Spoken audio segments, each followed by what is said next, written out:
Now I want to move on to the Lions versus Rams game. So the rematch of the wild card round where the Lions beat the Rams 24-23. Their first playoff win in over 30 plus years. And it's pretty interesting that, since the trade happened a few years back with Matthew Stafford going to the Rams and Jared Goff going to the Lions, it really seems like it worked out really well for both guys overall. And I don't think that's always the case in these trades where, big name players are moved. And there aren't a lot of trades where, two guys at the same position are traded. Sure, it happens, but not very often. And I think Matthew Stafford clearly coming to the Rams and winning a Super Bowl, I think he would say that he was happy the trade went down. Jared Goff going to Detroit and really, I would say, turning things around and playing the best he's ever played in the NFL. I would say both are somewhat satisfied with the result of the trade.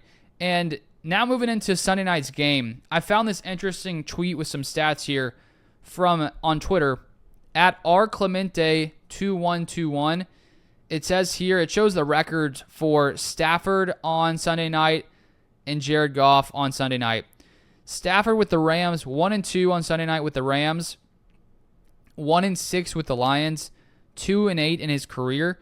Jared Goff, 2-0 with the Lions, 4-3 with the Rams, 6-3 in his career. So it looks like Stafford has been pretty bad on Sunday nights for whatever reason that is. Not going to say it's going to carry over, but an interesting stat to bring up first. And if we look back to that wild card game, Matthew Stafford picked apart the Lions secondary. He threw for 367 passing yards, 2 touchdowns, 0 interceptions, a 120.9 passer rating. And you would say, looking at those stats, how did the Rams not pull off the victory with Stafford absolutely dealing in that game? The big difference maker in that game was the Rams went 0-3 in the red zone. So if they would have converted one of those for a touchdown, that swings the game there. They were better on offense than the Lions in that game, averaged 7.7 yards per play to Lions 6.1 yards per play. So it really was their lack of efficiency, their inability to score when they were in the red zone, and we'll see if that will change come Sunday night. And I think all in all, the Rams started last year, I would say more of a sleeper team, not really talked about too much. After their Super Bowl year, they sort of took a dip down, declined a little bit. But they were the 8th best scoring offense in the NFL last season. And I found an interesting stat, very interesting, from NFL Pro. And it says here, the Rams gained 6.8 yards per play with Stafford, Williams, Kupp, and Nacua on the field last season. That's Kyren Williams, Cooper Kupp, Puka Nacua, which would have led the NFL. Because of multiple injuries, this group played only 387 plays together last season. So if all those guys can stay healthy, this is one of the best offenses in the NFL. It already was last year, and if they're all healthy and can play in the same way they did last year, this could be a top 5 scoring offense in the NFL. And considering that's, the Lions defense has been their weakness the past couple of years, because their offense hasn't one of the best. The past 2 years, the Lions offense has been the 5th best scoring offense in the entire NFL. The Lions defense has not been as good. They've been 23rd in scoring defense last season, 2nd best run defense, 4th worst pass defense. They were 28th in EPA per drop back allowed. And so their biggest weakness last year was their secondary, and that showed up in that game. And luckily for them, they played good red zone defense. If they didn't do that, they probably wouldn't have won that wild card game, wouldn't have gotten all the way to the NFC Championship. But this offseason, the Lions did make a lot of changes to try to bolster their secondary. Trading for Bucs cornerback Carlton Davis, they signed cornerback Amik Robertson, who is expected to start in the slot. They also drafted first-rounder Terrion Arnold and second-round pick Ennis Rakestraw.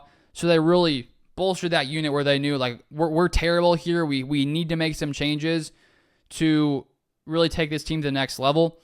Because I think if you can improve that area of the team and make them even middle of the road, this is, a very, very dangerous team. They already are just because of how good this offense is. And they also signed DJ Reader from the Bengals, who's a massive addition there on the defensive line. And so when you look at the Rams right now, they have a ton of weapons. Puka, Cooper Kupp, Kyren Williams. Their skill positions, they're completely locked and loaded, ready to go. Their offensive line right now is a little concerning with Jackson recently suspended for 2 games, their left tackle, and now Noteboom is going to have to start at left tackle. It's a little concerning there. Last year, the Rams overall were 10th best offensive line in pressure rate, but I think there are some weak links here coming into this game. And considering the Lions had the number 3 pressure rate last season, I think that the Rams are going to play really well, but I think the Lions could get some pressure on Stafford and cause some problems there. Now, the real question for this game is, can this Rams defense keep this explosive Lions offense in check? Because we know the Rams can put up points. They have a very, very good offense, but can they put up enough to, basically outduel this Lions offense that has consistently been one of the best in the entire NFL? And if we look at the Rams defense, they of course lose Aaron Donald, which I think is the biggest loss pretty much any defense could have, just because of how dominant he's been for his entire career. And even with Aaron Donald last year, they were the 19th ranked scoring defense in the NFL, had the 16th best pressure rate last season in the NFL. So they lose Aaron Donald. They did bring in some other pieces. Safety Cameron Curl, he's an okay safety, ranked 50th out of 95 per PFF last year per their grade.